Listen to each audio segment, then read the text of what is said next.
আমরা কারো এজেন্ডা নিয়ে কাজ করছি না, বললেন সিইসি। আদালতে হাজিরা দিতে এসে আওয়ামী লীগের 5 নেতা গ্রেপ্তার। জানাবো ভিন্ন পরিচয়ে বাংলাদেশে প্রবেশ করেছে ইন্ডিয়ান র, চাঞ্চল্যকর তথ্য ফাঁস। জানাবো রমজানে তৎপর বিএনপি, ইফতার রাজনীতির মাধ্যমে সরবে নির্বাচনের প্রস্তুতি। এবং সর্বশেষ জানাবো রমজানে বাজারের নতুন তরমুজ কেজি 70 টাকা। শুনছিলেন সংবাদ শিরোনাম, এবারে বিস্তারিত। আমরা কারো এজেন্ডা নিয়ে কাজ করছি না, বললেন সিইসি। নির্বাচনী আচরণবিধি মানার ক্ষেত্রে রাজনৈতিক দলগুলোর ঐক্যমত্য জরুরি বলে মনে করেন প্রধান নির্বাচন কমিশনার এএমএম নাসির উদ্দিন। তিনি বলেন, আমরা একটি অবাধ ও নিরপেক্ষ নির্বাচন দিতে চাই। আমরা কারো এজেন্ডা নিয়ে কাজ করছি না। 18 কোটি মানুষ ও বাংলাদেশের এজেন্ডা বাস্তবায়নের জন্য কাজ করছি।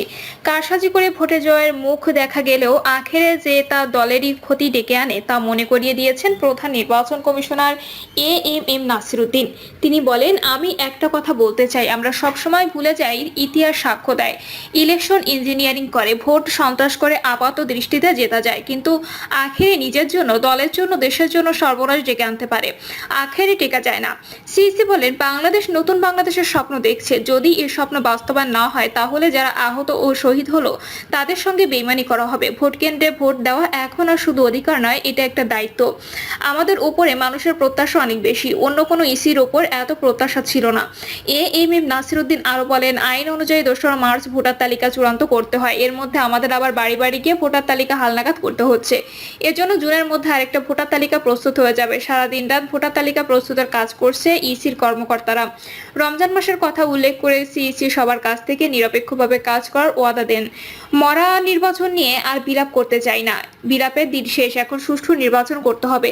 ভোট সন্ত্রাস করে আপাতত জেতা যায়, কিন্তু আখেরে নিজের জন্য, দলের জন্য, দেশের জন্য ভালো হয় না। প্রত্যাশা কেউ এই কাজ করবে না। আমরা সর্বশক্তি দিয়ে কাজ করছি, সবাই সহযোগিতা চাই।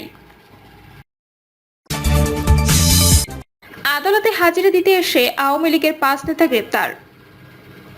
পিরোজপুরে রাজনৈতিক মামলায় হাইকোর্ট থেকে আগাম জামিন নিয়ে নিম্ন আদালতে হাজিরা দেওয়ার পর আওয়ামী লীগের 5 নেতাকে গ্রেপ্তার করেছে পুলিশ। দুপুরে পিরোজপুর জেলা ও দায়রা জজ আদালত প্রাঙ্গণ থেকে তাদের গ্রেপ্তার করা হয়। পিরোজপুরে পুলিশ সুপার খান মোহাম্মদ আবু নাসের বিষয়টি নিশ্চিত করেছেন। পুলিশ সূত্রে জানা যায়, দুপুরে আসামিরা পিরোজপুর জেলা ও দায়রা জজ আদালতে রাজনৈতিক মামলায় হাইকোর্ট থেকে আগাম জামিন নিয়ে নিম্ন আদালতে হাজিরা দিতে আসেন। এ সময় হাজিরা দেওয়া শেষ হলে অন্য একটি মামলায় গ্রেপ্তারি পরোয়ানাভুক্ত আসামি জেলা আওয়ামী লীগের সহসভাপতি খান মোহাম্মদ আলাউদ্দিন গ্রেপ্তার করা হয় এবং অন্য একটি নাশকতার মামলায় সম্পৃক্ত থাকার অভিযোগে বাকি 4 জনকে গ্রেপ্তার করা হয়েছে। পিরোজপুরের পুলিশ সুপার খান মোহাম্মদ আবু নাসের বলেন, আজকে আদালত প্রাঙ্গণ থেকে 5 জনকে আটক করা হয়েছে। তাদের একজন গ্রেপ্তারি পরোয়ানাভুক্ত আসামি এবং বাকি 4 জনকে অন্য একটি নাশকতার মামলায় সংশ্লিষ্ট থাকার প্রাথমিক প্রমাণ পাওয়ায় গ্রেপ্তার করা হয়েছে। ভিন্ন পরিচয়ে বাংলাদেশে প্রবেশ করেছে ইন্ডিয়ান র, চাঞ্চল্যকর তথ্য ফাঁস। ফ্যাসিস্ট হাসিনা দেশ পরিচালনা করত ইন্ডিয়ান র দিয়ে। দেশের প্রতিটি গুরুত্বপূর্ণ ক্ষেত্রেই হাত ছিল ভারতের পোষা বিশেষ এই বাহিনী। 24-এর গণঅভ্যুত্থানে হাসিনা পালিয়ে যাবার পর অনেকেরই ধারণা ছিল বাংলাদেশ র মুক্ত হয়েছে, কিন্তু ধারণাটি ভুল হবার নতুনভাবে নতুন পরিচয়ে বাংলাদেশে প্রবেশ করেছে ইন্ডিয়ান এই বিশেষ বাহিনীর সদস্যরা। এমন চাঞ্চল্যকর তথ্য ফাঁস করেছেন আল জাজিরার অনুসন্ধানী সাংবাদিক জুলকারনাইন সায়েদ। আল জাজিরার এই সাংবাদিক সম্প্রতি তার ভেরিফাইড ফেসবুকে এক পোস্টে দাবি করেন, ভারতের গোয়েন্দা সংস্থা রিসার্চ অ্যান্ড অ্যানালাইসিস উইং এর একদল কর্মকর্তা বাংলাদেশে ভিন্ন নামে ও ভিন্ন পরিচয়ে প্রবেশ করেছে। তার এই চাঞ্চল্যকর তথ্য ফাঁসের পরই এটি নিয়ে আলোচনা হচ্ছে সর্বমহলে। এর আগে গত 24শে জানুয়ারি তার আরও একটি ফেসবুক পোস্ট অনুযায়ী ভারতীয় বৈদেশিক গোয়েন্দা সংস্থা র এর 2 জন ঊর্ধ্বতন কর্মকর্তা 6 নভেম্বর 2024 ঢাকায় আসেন। এই সফরে তাদের উদ্দেশ্য ছিল বাংলাদেশের গোয়েন্দা সংস্থা এনএসআই এবং ডিজিএফআই এর সঙ্গে পুনরায় সম্পর্ক স্থাপন করা। জানা গেছে, গত বছরের 6 নভেম্বর এয়ার ইন্ডিয়ার ফ্লাইট AI-227 এর র এর উপদেষ্টা ও পরিচালক পর্যায়ে 2 কর্মকর্তা অশোক কুমার সিনহা এবং কঞ্জক তাশি খাম্পা ঢাকায় আসেন। তারা দুজনই ভারতের আইপিএস কর্মকর্তা। এর আগে অশোক কুমার সিনহা 2023 সালের 6 সেপ্টেম্বর ও 10ই নভেম্বর 2 দফায় 1 দিন করে সফরে বাংলাদেশে এসেছিলেন। স্বৈরাচারী হাসিনা পালিয়ে ভারতে আশ্রয় নেওয়ার পর অন্তর্বর্তী সরকারের সঙ্গে গোয়েন্দা সম্পর্ক প্রতিষ্ঠার উদ্দেশ্যে তারা 24শে নভেম্বরে আবারও ঢাকা এসেছিলেন। তবে এবার আগের সফরগুলোর তুলনায় ভিন্ন অভিজ্ঞতার সম্মুখীন হতে হয় তাদের। ভারতের বিশেষ এই বাহিনীর চক্রান্ত বোঝার বাকি নেই বাংলাদেশের। ভারতীয় র যে বাংলাদেশকে অস্থিতিশীল করার অপচেষ্টায় লিপ্ত তাও এখন ওপেন সিক্রেট। স্বৈরাচার হাসিনার মতো নোবেল বিজয়ী অর্থনীতিবিদ ডক্টর মোহাম্মদ ইউনূসের নেতৃত্বাধীন সরকার ভারতের ফাঁদে পা দিতে রাজি নয় কখনোই।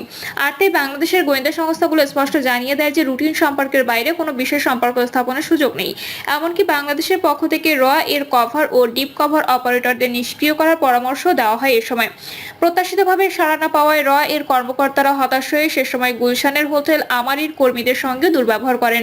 হতাশা নিয়ে 8ই নভেম্বর এই দুই র কর্মকর্তা ঢাকা ছাড়েন। তারা বাংলাদেশ থেকে হতাশা নিয়ে ফিরে গেলেও গোপনে ঠিকই ভিন্ন পরিচয়ে বাংলাদেশে প্রবেশ করেছে ইন্ডিয়ান র। ভারতের এই বিশেষ বাহিনী থেকে সাবধান থাকতে হবে অন্তর্বর্তী সরকারকে, এমনটি মনে করেন বিশ্লেষকরা। রমজানে তৎপর বিএনপি, ইফতার রাজনীতির মাধ্যমে সারবে নির্বাচনের প্রস্তুতি।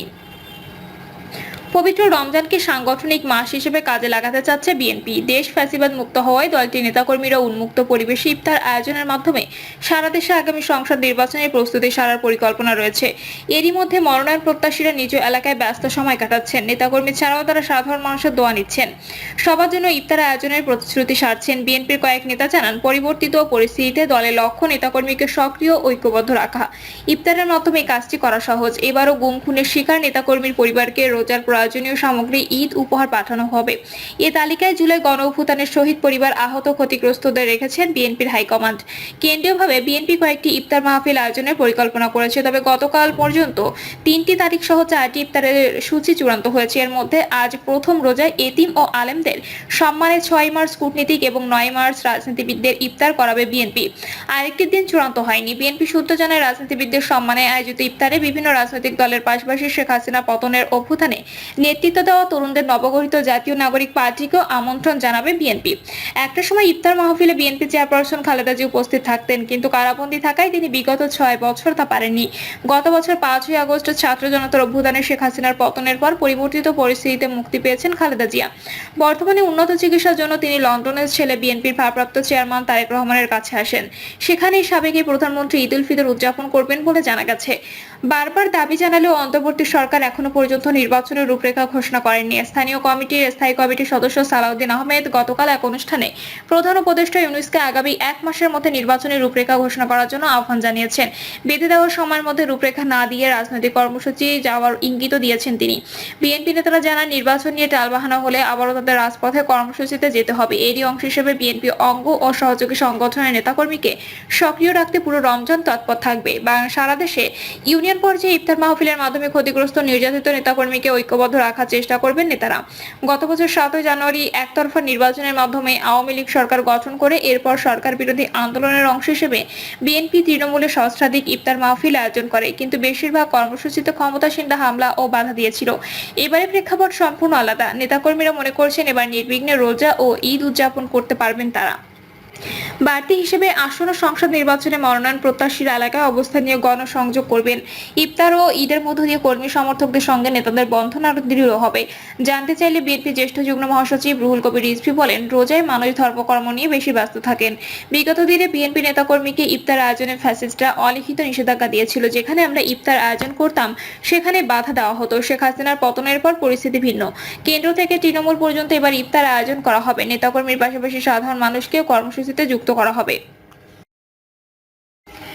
প্রিয় দর্শক, এই ছিল এখনকার সর্বশেষ সংবাদ। আপডেট সব সংবাদ পেতে চ্যানেলটি সাবস্ক্রাইব করে বেল আইকনটি ক্লিক করে রাখুন।